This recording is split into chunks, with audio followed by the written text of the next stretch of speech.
Hello, Abraham. We just finished a wonderful Caribbean cruise. Thank you for that. That was terrific. Many people have sat on this chair and asked you questions about 12 spiritual principles that I used in the anonymous groups. When you had a dialogue with Wayne Dyer, he mentioned ancient texts like the Bhagavad Gita, etc. And you said to Dr. Dyer, why don't you bring in leading edge insights into these ancient texts, or something to that effect? Why don't you translate the vibration that you now are, that has gone far, far, far from that, and realize it into something that's meaningful today? Why dig up that stuff that is not relevant to you? Correct.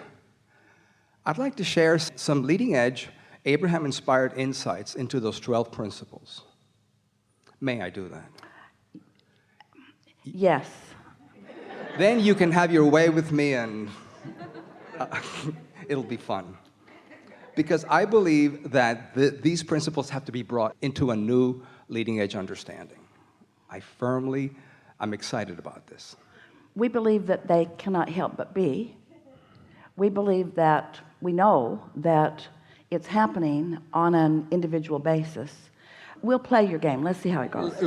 Yeah. And it's happening in the Abraham community because we have those meetings aboard the cruise ships, and we've created a secret group on Facebook, and we are evolving a whole new understanding inspired by you. You are the inspiration of all of us. Okay. Number one, the entire program is designed for higher powered living.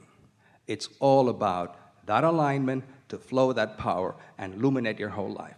Step one, that pinched off person, that ornery person, has an unmanageable life because they're on the lower end of the emotional guidance scale, they're a little pinched off from source, and life is unmanageable, and they are in a state of powerlessness. That is step one. Perfect agreement with Abraham. Step two, I come to believe that my higher being... Well, we would like to add something to that. Yes. And that is, when you assign them as powerless because they're not where they want to be, you are focused upon a condition that's going to hold them there longer. But they shoot rockets of desire and move into a whole new life. Well, let's get there quick. Yeah, okay. Step two. Step two. I come to believe that my inner being will restore me to wellness.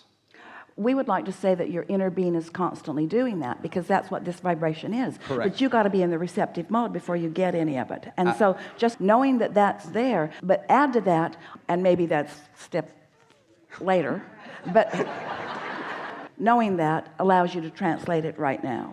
Yes. Yes. So I like this dance we have going on. Step number three. I turn my will and my life over to that higher being through alignment. I want every decision to be an inspired decision, every action to be an inspired action. We would say that a little differently. We would say, I align to my broader knowing. Because when you say, I turn my will over to something else, right, it puts you in a place that you are counting yourself as powerless, and you are not. So I use my power to align with source. Yeah. Yeah. Oh, Say yeah. it there. That's how. Okay. We're getting 4 and 5. It's a cleansing, an elimination of stuff that got in the way of that alignment. We want alignment above everything. Alignment trumps everything. So a lot of stuff is going to fall by the wayside. We just want that nice, pure, daily connection with infinite So intelligence. let's not call it cleansing, because that focuses on the muck. Let's call it follow the path of least resistance to who we really are. Absolutely. So steps 4 and 5 are therefore what?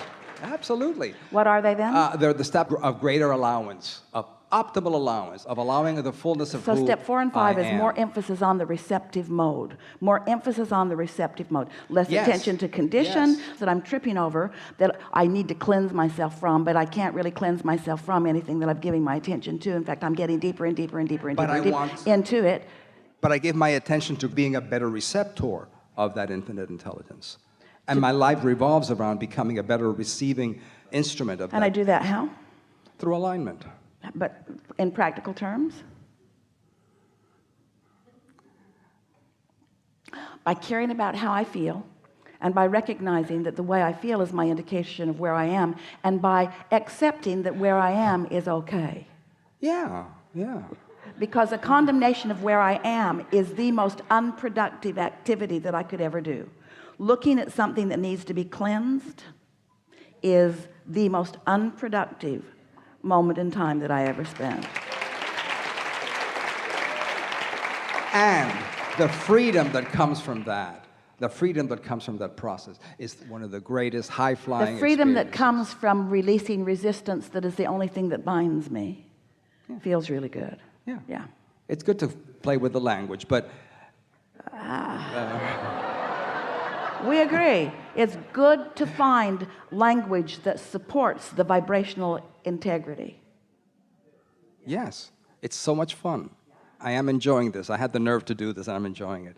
6 and 7. I don't like the phrase character defects, but that's negative emotion, and it guides me. It guides. What is it? 6 Character and 7? defects? Say it again. Character defects.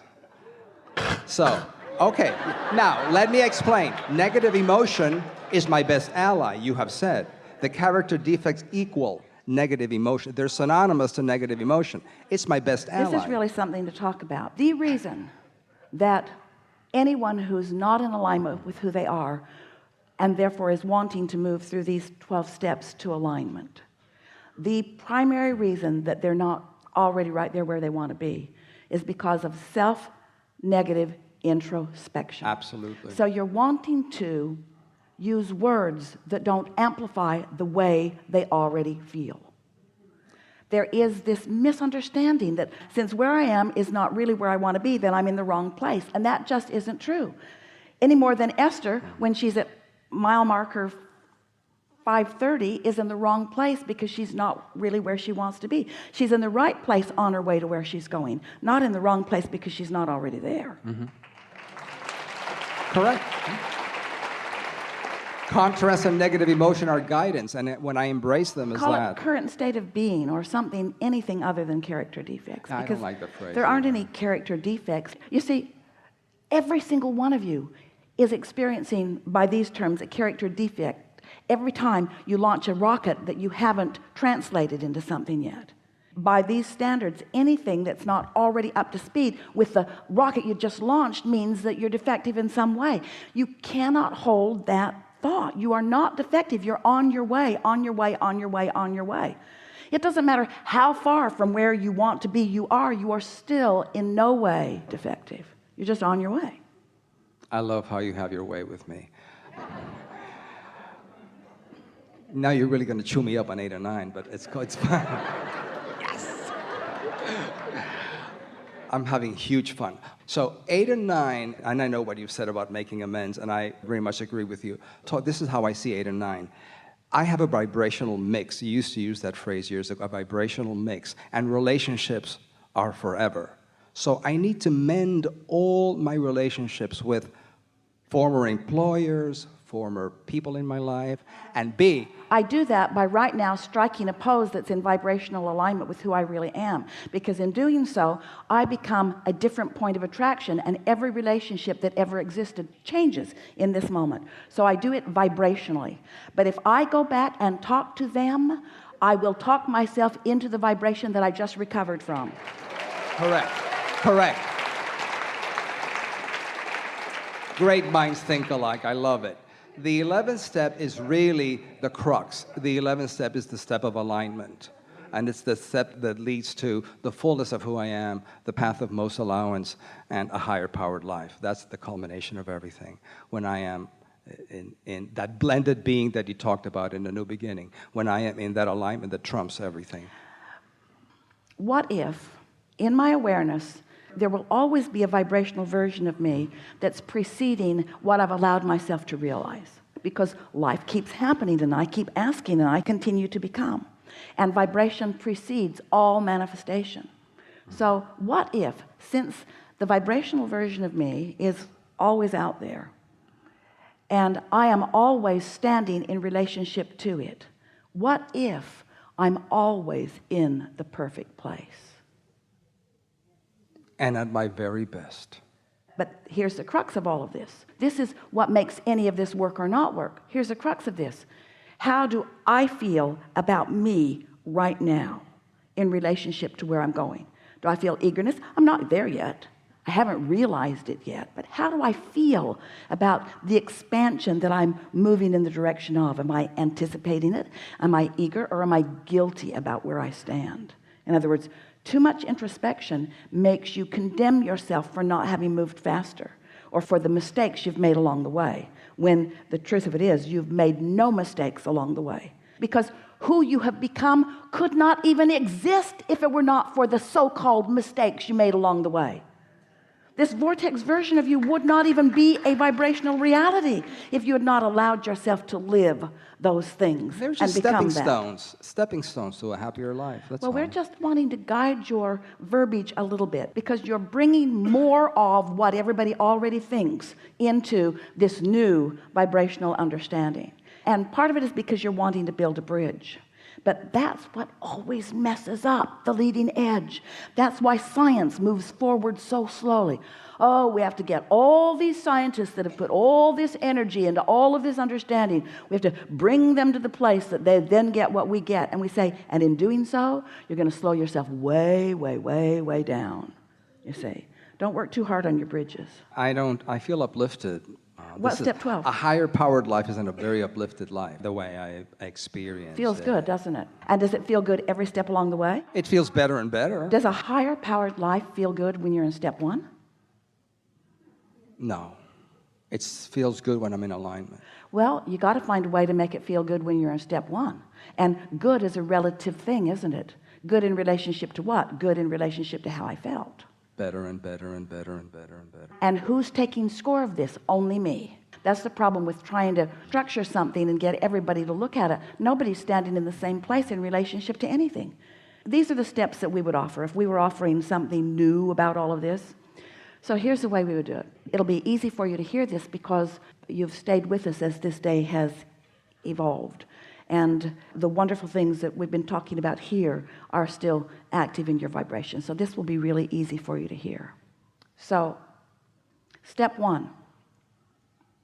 I am where I am, and it's okay.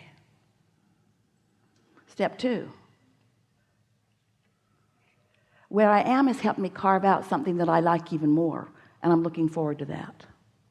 Step 3. My emotional guidance system lets me know where I am vibrationally in relationship to what I'm allowing myself to receive right now and all that I've really become. Step 4. My source stands as the expanded version of me and is calling me forward all the time. Step 5. That vibrational version of me is taking a stronger, more predominant role in the vibration of me. I'm more aware of that part of me as days go by. I can feel the very expansion of my being, which is my reason for being. I stand in never-ending appreciation of the others who help me to carve out my specific expansion. I realize that I cannot get it wrong, and I never get it done, and I like that. That's why I am eternal. I feel the adoration of the source within me, not about where I will one day be, but about where I be right here, right now. Every step along my path, I now realize I have been worthy. And in this final acceptance of my worthiness, all things open for me. Freedom is my ultimate state of being.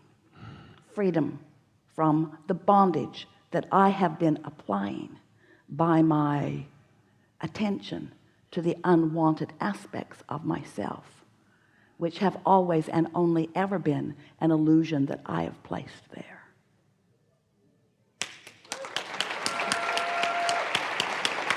Now, think about all of that attention, that wonderful attention that you and your friends have been applying, that created the basis for that further stated awareness, and feel how everyone in this room went right there.